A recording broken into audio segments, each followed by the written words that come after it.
आणि वैभवचे पत्रकार संपादक ज्येष्ठ पत्रकार नरेंद्र बल्लाळ आपल्याला विनंती आहे, कृपया आपणही व्यासपीठ हलू नको ना. आपण ज्या सभागृहामध्ये आता बसलोय त्या सभागृहाचं नाव आपल्यापैकी बऱ्याच जणांना माहित असेल. मुलांना तुम्हाला माहिती आहे तुम्ही कुठे बसलाय? कुठे बसलाय? कैलासवासी नरेंद्र बल्लाळ सभागृह. ते ज्यांच्या नावानं आहे त्यांचे सुपुत्र मिलिंद बल्लाळ आज आपल्या समोर.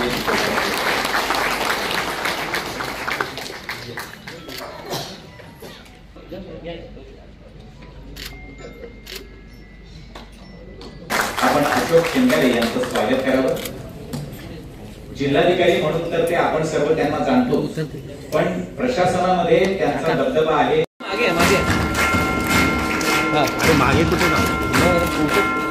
निबंध स्पर्धेमध्ये द्वितीय क्रमांकाचे मानकरी मॅडम आणि निबंध स्पर्धेत प्रथम क्रमांकाचे मानकरी शहर विकास विभाग. जरे फोटो सर इकडे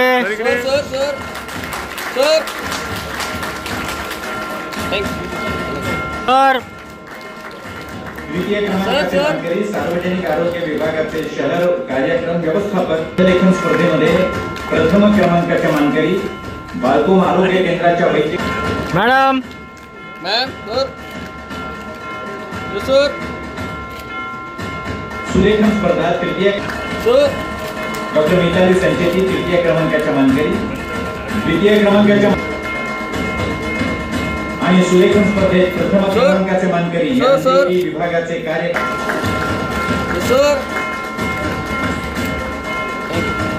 त्यासाठी घेण्यात आली होती. या वक्तृत्व कर्मचारी अशी स्वतंत्र सर्व अधिकारी कर्मचाऱ्यांसाठी ही वक्तृत्व स्पर्धा खुली होती. ओके ठाकरे परिचर्या प्रशिक्षण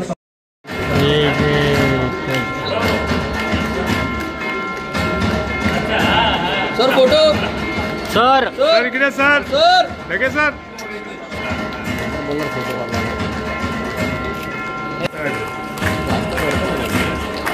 इथे बघ इथे सर.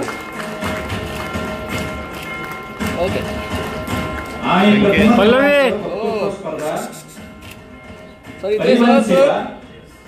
थँक्यू. माझा सहभाग काय असणार आहे आपोआप मराठी भाषा समृद्ध होणार आहे. उमेशने त्यांच्या प्रास्ताविकामध्ये सांगितलं, कपडे फाटलेल्या मराठी भाषेला मुकुट किंवा मुकुटाच्या संदर्भामध्ये एका वक्त्यानं जे निवेदन केलं होतं त्या संदर्भामध्ये मी त्या निवेदनाशी निश्चितपणानं थोडासा सहमत नाही, असहमत आहे.